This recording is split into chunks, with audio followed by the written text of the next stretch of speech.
Gossaigaon BEd फरायसालिमानि फोरोंगिरिफोरा खौसेयै फेग्रा मुवा बेसाद बाहायनायनि हेंथायै सांग्रांथियारि बाइक रेली खुंदों। दिनै गसाइगाव बीएड फरायसालिमायाव गासै फोरोंगिरिफोरा खौसे जानानै आथिखालाव फरायफुनाय लाइमोनफोरनि थाखाय मोनसे समाज फोसाबलु हाबाफारिखौ लायो। बे हाबाफारिनि गेजेरजों सुबुं माहारिनि देहाखौ गोग्गो लाखिनो आरो मोनसे गोग्गो समाज दानायनि थांखि लानानै लाइमोनफोरखौ फरायनायाव गोसो होहोनो आरो फेग्रा मुवा बेसाद जानायनिफ्राय गोजानाव लाखिनो मोनसे समाज फोसाबलु बाइक रेली हाबाफारिखौ लानाय जायो।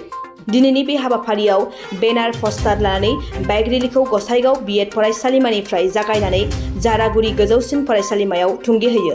बे सांग्रांथियारि हाबाफारिनि गेजेरजोंनो फरायसाफोरखौ लानानै मोनसे सावथुनबो दिन्थिनाय जायो।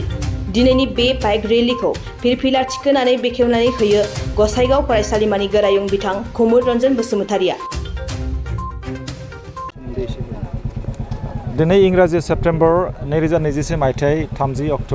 बे अक्ट'आव गसाइगाव बीएड कलेजनि साफ्रोमबो फोरोंगिरि आरो अफिस स्टाफआ मोनसे बाइक रेली हाबाफारि खालामदों आरो बे बाइक रेलीनि गुबै थांखियानो जाहैबाय ड्रागनि एगेन्स्टआव ड्रागनि हेंथायै जे जों नुदों जोंनि फरायसा समाजाव माखासे फरायसाफ्रा माबा मोनसे जाहोननि थाखाय फरायनायखौ नागारनानै ड्राग्स जादों आरो ड्राग्स जानानै माखासे फरायसाफ्रा फरायनायखौ नागारदों आरो समाजनि माखासे गाज्रि खामानिफोरखौ बिथांमोनहा मावनो लादों। बेयो जोंनि थाखाय जोबोरै दुखुनांथाव।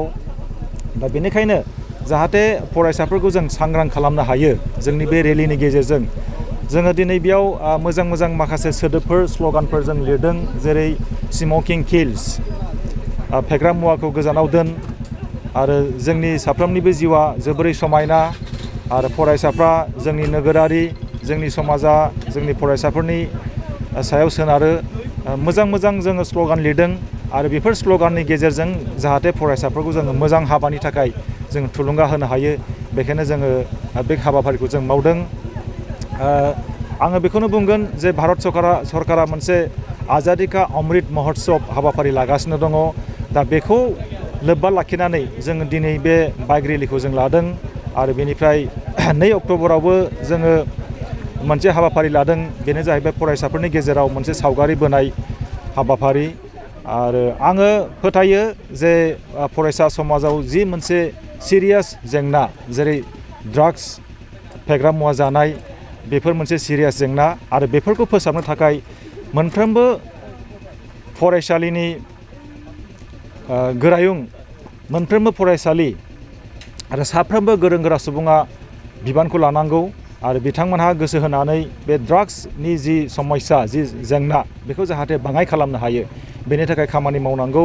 मानो होननानै बुङोब्ला माने गोरों गोरा समाज थायोब्ला जोंनि समाजाव जेंनाफोर जानाय नङा आरो गोरों गोरा मानसिफोरनि मेसेजखौ जों जुदि गुवार लेभेलाव जों फोसावनो हायोब्ला थारैनो फरायसाफ्रा बेखौ खोनासंगोन, बेखौनो जों मिजिंथिदों। आरो बेनिफ्राय जों जारागुरियाव DIअनिफ्राय बा पुलिस थानानिफ्राय जाय पारमिसनखौ जों लानांगौ बेखौ जों लाखाजोब्बाय। बिथांमोनहा जोंनो पारमिसन होदों।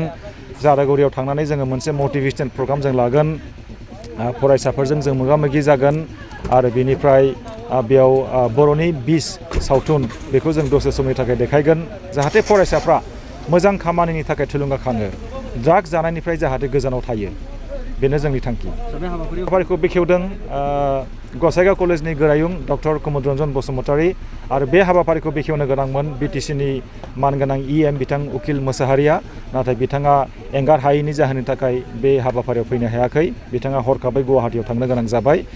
बेनिखायनो आङो डक्टर कुमुद रन्जन बसुमतारी बिथांखौबो आं साबायखर बावबाय।